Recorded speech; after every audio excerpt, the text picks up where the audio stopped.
तो दोस्तों आज मैं रिएक्ट करने वाला हूँ खूनी मंडे के एक हॉरर वीडियो में। तो चलिए शुरू करते हैं।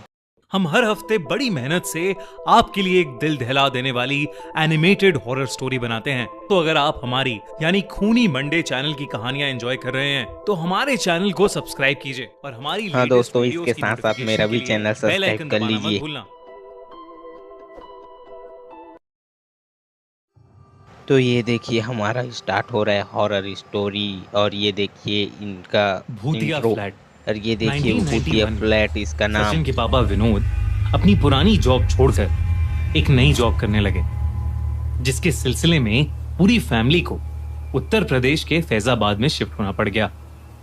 8 साल का सचिन अपने पुराने घर को बिल्कुल भी छोड़ना नहीं चाहता था, पर माँ और दीदी के मनाने पर वो भी नए घर में शिफ्ट होने के लिए तैयार हो गया। फैक्ट्री के मालिक ने सचिन के पापा विनोद को एक 2 बेडरूम फ्लैट रहने को दिया था। उस फ्लैट पर करीब 5 सालों से ताला लगा था। वो फ्लैट दिखने में बहुत पुराना था और उसके हर कोने में जाले ही जाले थे। सचिन की माँ को उस पुराने फ्लैट में एक अजीब सी बेचैनी हो रही थी। विनोद और उसकी फैमिली एक नए घर में रहना चाहते थे, पर कोई भी नया घर खाली होने के लिए पूरा 1 साल रुकना पड़ता। तो विनोद ने उसी पुराने घर में रहना शुरू कर दिया। लेकिन उस घर में पहले ही दिन से अजीबो गरीब चीजें होनी शुरू हो गई थीं। जाले हटाने के बावजूद हर दिन फ्लैट के कोनों में जाले अपने आप ही वापस आ जाते थे। दोस्तों इतना अगर ही नहीं, आपके साथ ऐसा जब हो तो विनोद आपको और कैसा उसकी पूरी लगेगा? फैमिली सो जाते थे, तब उन्हें उस फ्लैट के अंदर से किसी के कदमों की आवाजें आती रहती थीं। घर में घुसते ही पहले दिन सचिन ने बाथरूम की दीवार पर एक बड़ा सा जलने का निशान देखा था। अगले आने वाले दिनों में सचिन ने उस पर न जाने कितनी बार पेंट किया होगा, लेकिन फिर भी हर 10-15 दिनों में वो जला हुआ निशान वापस दिखने लगता था। सचिन इन सारी हरकतों को कनेक्ट करने लगा और ये मानने लगा कि उस घर में कोई भूत है। जब उसने ये बात अपनी बड़ी बहन को बताई तो उसकी बहन ने उसे समझाते हुए कहा कि भूत वूत कुछ नहीं होता और ये सब उसका वहम है। एक बार सचिन के पापा विनोद को अपने काम से पड़ोस वाले शहर में जाना पड़ा। घर में बस सचिन, उसकी बहन और उसकी माँ थे।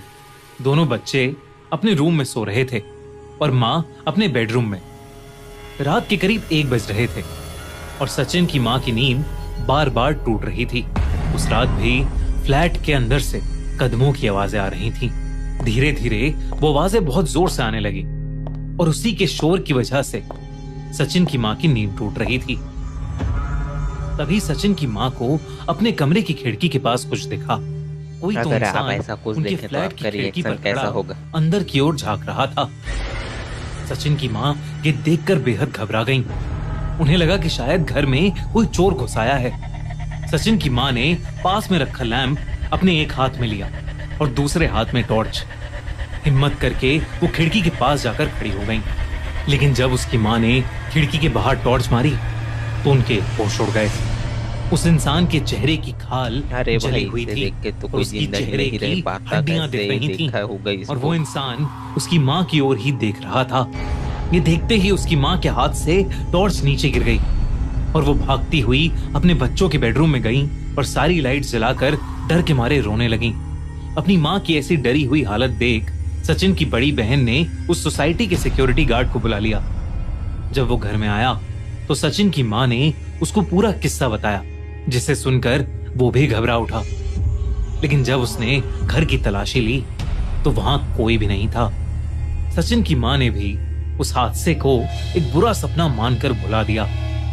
पर रातों में पैरों की आहट और छत पर ठक ठक की आवाज तब भी बंद नहीं हुई। फ्लैट के सारे नल खुद ही चलना शुरू हो आप जाते मुझे थे। कमेंट में बताना बिना अगर लाइट्स के आपके घर स्विच में को कुछ छेड़े ऐसी लाइट्स इसी फ्लिकर तरीके करना की शुरू चीजें कर देती होती थी तो आपका और क्या खुद ही रिएक्शन बाद होता? में आप वहां बंद से हो जाती निकलते थी। या और नहीं? सबसे ज्यादा भयानक इंसिडेंट दिसंबर की एक रात में सचिन के साथ हुआ। उस रात कपकपाने वाली ठंड थी। सचिन और उसकी बहन एक मच्छरदानी के अंदर अपने बिस्तर पर सो रहे थे। अचानक से उनके बाथरूम का एक बल्ब जल पड़ा और सचिन की नींद खुल गई। सचिन को अपने बिस्तर पर कुछ इधर से उधर हिलते हुए महसूस हुआ, जैसे उसके शरीर के नीचे कोई जंगली सांप रेंग रहा हो और मुंह से अजीब अजीब आवाजें निकाल रहा हो।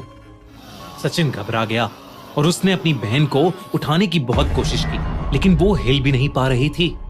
वो एक ऐसी गहरी नींद में सो रही थी कि जैसे किसी ने उस पर कोई जादू कर दिया हो। फिर सचिन को कुछ ऐसा दिखा जिससे उसकी आत्मा कांप उठी। सचिन ने देखा कि उसके बेड के पीछे से कुछ निकल रहा है। एक जला हुआ हाथ बेड के पीछे वाली अरे दीवार यार, से छोटा बाहर सा आया। बच्चा और उसके वो साथ किसी ऐसा होता जिंदा हो वो तो इंसान पैंट का हाथ में ही नहीं मुंह था। डालेगा। उस हाथ में 3 मोटी उंगलियां थीं, जिसकी खाल जलकर पिघल चुकी थी। वो जला हुआ हाथ धीरे धीरे सचिन के सर के पास आया और फिर उसके सर को फेरने लगा, जैसे कोई उसको सुलाने की कोशिश कर रहा हो। पर सचिन की नींद उड़ चुकी थी, उसका शरीर जम गया था। सचिन चाहकर भी उस जले हाथ को हटा नहीं पा रहा था।